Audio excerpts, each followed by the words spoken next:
Hello，大家好，我是 Nancy。今天呢，我们要说的话题是咱们达拉斯的房子现在要不要卖，然后什么时候卖比较好？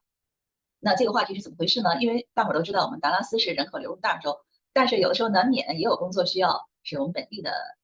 达拉斯朋友要搬到外州去。那现在这个问题呢，就是我一个好朋友，然后他来问我，那他呢凑巧住在75035这个咱们亚裔比较喜欢的一个社区，那我们就来看看，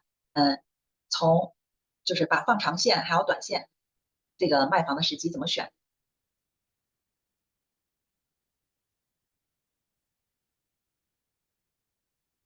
来，我们先看一眼这个放长线啊，从03年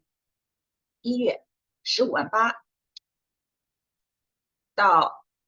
现在7月份75035这个小区是64.2万，那就是足足的变成了4倍。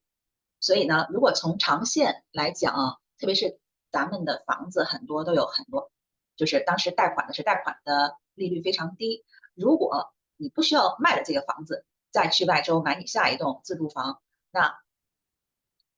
放在这儿就是我们这边的房子就特别典型的就是螺旋上升趋势。所以呢，这是长线的一个建议。那再看一下短线，就是什么时候卖比较好。那我们先看一眼啊，75035这个小区呢，它在 days on 就是 days to sell，就是在市场上多少天了能卖掉，从过去5年。那你们看一眼，特别典型的就是到了4、5、6月份每年啊，甚至到7月份吧，7月份这就是小尾巴了。因为咱们这边最主要的人群在换房都是因为孩子，所以呢，他在换学校，就是不管是换工作也罢，然后是各种原因吧，只要有小孩的，他都尽量不影响孩子念书，所以他是要在暑假之前把这个房子处理掉，或者买的或者是卖的都处理好，然后暑假来搬家，保证在开学之前把这个房子搞定。这也是为什么，因为咱们这儿开学很早，咱们这儿放假也早，咱们这儿是5月底就放假了，所以呢，咱们这就出现了这种情况，就是每年呢到年底的时候，然后在市场的时间增加，然后中间这几个就属于在市场上时间比较短。那我给大伙儿看一眼，在市场上时间比较短有什么好处啊？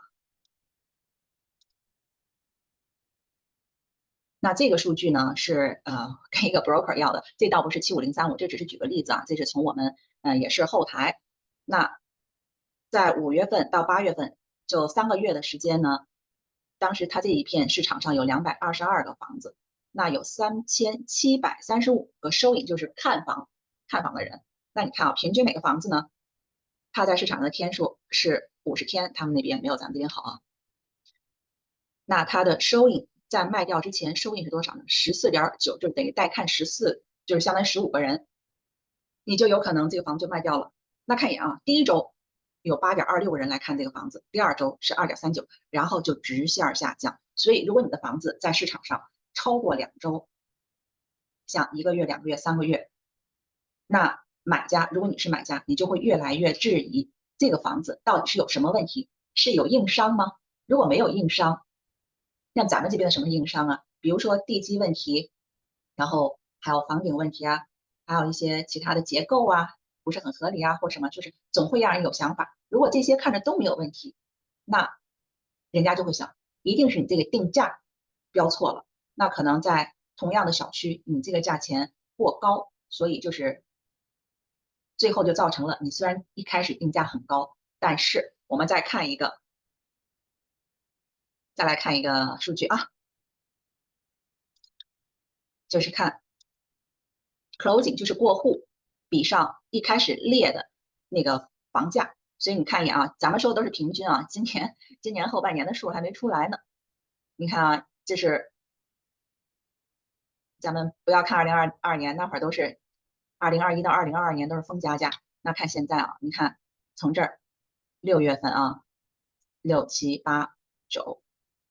你看就是到年底的时候，还有年初的时候，就是买家最有可能跟卖家讨价还价的时候。那如果要是举个例子吧，50万的房子，55，那就是2.5万。那这个差的还是挺远的。如果要是你标价标的一开始假设有问题，那有可能人家就会给你讲下来这么多钱。所以呢，这个卖房呢，在短期而言，它在一年里是有 season 的。那最好的时间呢，就是我说的中间4、5、6、7，就是暑假这几个月，就是相对比较好的。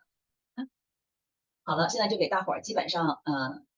概述结束，就是基本上讲清楚了。就是长线儿呢，尽量别卖；短线儿呢，那就选在其实3月可以3、4、5、6来上市。然后如果要是往后，如果到年底，假设你本来要打算11、12月份上市，可以考虑到第2年的3月份再上市。当然，如果要是很久的话，你就要考虑利息，然后还有那个保险怎么弄，所以这都是你要考虑的问题。另外呢，就是朋友们，如果还有什么其他问题，欢迎在下面留言，这样的话我们可以做一些大伙儿比较关心的。好的，谢谢收看。